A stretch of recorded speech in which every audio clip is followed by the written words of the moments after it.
Hi, my name is Nick Green, Hollywood on Trail. So, what does it take to hike the Appalachian Trail, or any long trail? The truth is, a lot. A lot of planning, a lot of consideration, and a lot of sacrifice. People do some extreme things to make it happen. I personally moved out of my apartment, I sold most of my furniture, I got rid of my car, I took every acting and teaching job no matter how terrible it was, just so long as it paid. I even drove for Uber to make some extra cash. It's not a light decision. Not only are you spending several $1,000s on trail, but you're presumably not working while you're on there either, so it could be a huge swing financially. There's a cost to you emotionally as well. There's figuring out what the hell you're gonna do when you get off trail. Do you move back home? Do you have a home to move back to? You don't wanna be broke when you go back there, or even in debt. There's so many things to consider. Today we're gonna talk about the nuts and bolts of finances, including my actual credit card statements from my 4.5-month long thru-hike of the Appalachian Trail.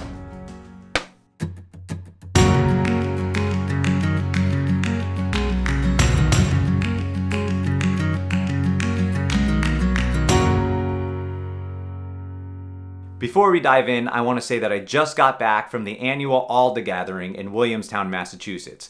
That's the Appalachian Long Distance Hikers Association. We had an outstanding time. We got to share ideas with fellow lovers of the trail. We got to meet some absolute trail legends like ALDHA founder and 18-time AT hiker Warren Doyle. We got to get out there and do some trail maintenance like fixing privies, which is a really dirty job, but someone's got to do it. So I recommend joining ALDHA, going to these gatherings, supporting your local trail clubs, and getting out there and doing some trail maintenance.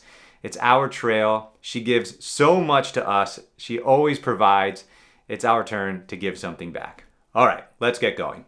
Like I said, I have the actual printouts of my credit card statements and bank statements, so by the end of this, we'll know exactly how much I spent on my thru-hike. I broke it down by category, so we'll go one by one to get a total. I'm leaving all the initial gear costs off of this because I acquired it all over several years, so it'd be hard to pin down exactly how much everything cost, but it's safe to say a few $1,000s for your initial gear purchases.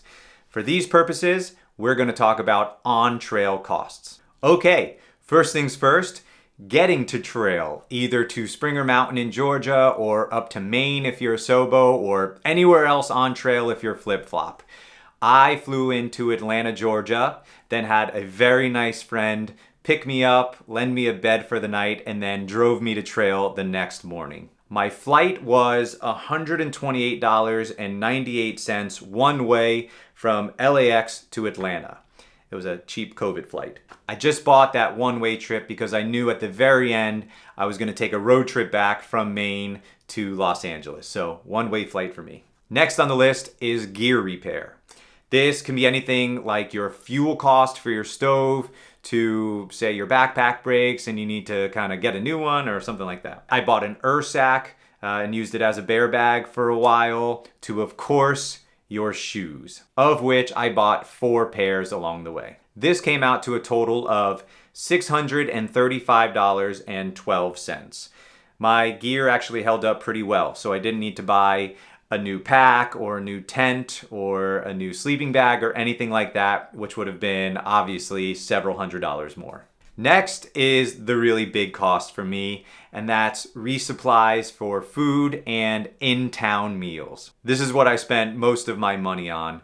Hiker hunger is quite a sight to behold, so most of my funds went to food and in-town meals that I could not refuse. When I'm descending into a town, the only thing I'm thinking about is burger and a beer. That's what I want. So I would not and should not deprive myself of that luxury. I did a resupply like every 3 or 4 days or so, and that usually turned out to about between $40 and $70 depending. But the total cost for all things food was $2,719.92. And I never felt like I wasn't buying food that I wanted. Trust me, you eat a lot. So this covered pretty much everything I wanted food-wise. Granted, There were several times where trail angels provided trail magic or bought a meal for me, or I went into a town and a really nice person bought me a sandwich, something like that. So this was what I spent. However, there was some food that was purchased that I didn't spend money on that I was able to reap the benefits of. Like my wife sending me care packages with food, snacks, and some really nice dinner meals as well. Next on the list, hostels and motels. So I didn't really utilize this very much as other people did. I stayed at a total of 10 either hostels mostly or motels, which is a little more than 2 a month, so not a lot. I really liked maximizing my time sleeping in the woods. I felt like I can stay in motels or hostels pretty much whenever I want. When was I gonna get another opportunity to sleep in the woods for 143 days? However, hostel life is really fun. You meet some wonderful people there. It's truly part of the trail culture, in my opinion. So I did want to experience that. I just knew it was going to end up being expensive if I stayed a long time. Sometimes you get sucked into the vortex of hostel world and you just stay there and don't leave, which clearly is not good for getting to Katahdin. And ultimately, I wanted to sleep in the woods. But I did utilize it, just not as much as other people. Okay. Anyway, the total cost for lodging was $628.69. The next cost to consider is your map or your GPS system. I had the AWOL guide, the AWOL AT guidebook that I used for the first half of the trail, and that cost $17.95, which I love, by the way. I'm a big advocate for that. But there was a hurricane up by around New York, Connecticut that caused a lot of tree blowdowns, and I was going around in circles, and I thought, all right, time to cave and get my gut hook, which is now far out. And that GPS system I got from Great Barrington to Katahdin, and it cost me $26.97. Next, there is mail or shipping costs to home and back from home. There were a few things that I shipped home, like my sleeping bag in the summer months when I didn't need it and could shave a little bit of weight.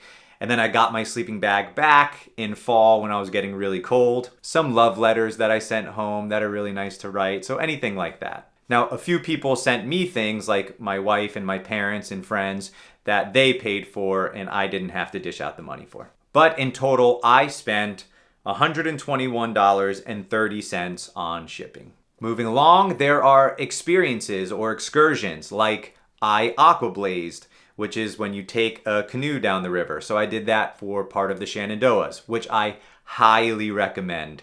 And the canoe rental cost me $90. Next, there are rides, shuttles, or rideshare. Things you take into town, things you take to wherever you're gonna go.